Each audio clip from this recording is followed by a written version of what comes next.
আমি যদি মারা যাই তোমরা খেয়ে আমার উপর দাবি রাখো। এ মালিক, বেহুশ হয়ে মা কলস রক্ত প্রবাহিত করে আমাকে দুনিয়ার সুন্দর চেহারাটা দেখে। আল্লাহ 2টা বছর মাকে ঘুমাইতে দেয় না, ক্ষুধা লাগছে, কান্না করছে। মা কাঁচা ঘুমটা ভেঙে আমাকে দুধ খাওয়াইছে। কনকনে শীতের মধ্যে মার কুলে পেশাব করে দিয়েছি। আল্লাহ, মা মা কোনদিন রাগ করে আমাকে দূরে সরাই দেয় নাই। আল্লাহ, বাড়ি থেকে বের হলে মা দরদ মাখা কথাগুলো দিয়া বিদায় জানাই। যত দূর দেখা দেই তোমার আমার দিকে তাকাইয়া তাকাইয়া কানছে রে। শাড়ির আঁচলটা দিয়া চোখের পানিগুলো মুছে। বাড়িতে ফিরতে দেরি হলে রাত 1টা 2টা না, ডাক দিতে দেরি হয়েছে। আমার মা দরওয়াজা খুলতে দেরি হবে।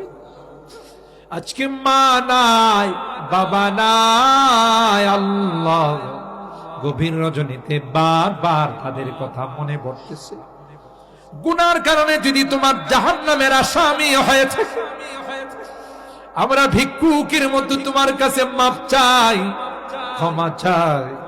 আল্লাহ, আমাদের মা বাবাকে তুমি মাফ করে দিও। আল্লাহ, তাদের কবরগুলো জান্নাতের বাগান বানাই দিও। আল্লাহ, যে 2 মরহুমের স্মরণে আজকের এই মাহফিল, আল্লাহ তাদের জীবনের গুনাহগুলো মাফ করে দিও রব্বুল আলামিন। আল্লাহ, দীর্ঘক্ষণ পর্যন্ত বসে কোরআনের আলোচনা শোনার পর আমরা কিছু সংখ্যক গুনাহগার বান্দা তোমার শাহী দরবারে হাত তুলি। আল্লাহ, গভীর রজনীতে ভিক্ষুকের মতো 2খানা হাত বাড়িয়েছে। তোমার আদালতের কাঠগড়ায় আসামি হইয়া তাওবা করতেছি। আল্লাহ, আর জীবনে কোনদিন নামাজ ছাড়ব না, আর জীবনে কোনদিন বেপরদায় চলবো না, আর কোনদিন হারাম খাইব না। এ মালিক, আর কোনদিন নাফরমানি করব না। আল্লাহ,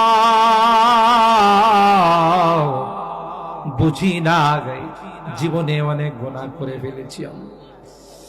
হাজার হলো তোমার গোলাম। একটা কুকুর যদি মালিকের বাড়ি থেকে সকালবেলা চলে যায়, সন্ধ্যার সময় এসে যদি মালিকের পায়ে পড়ে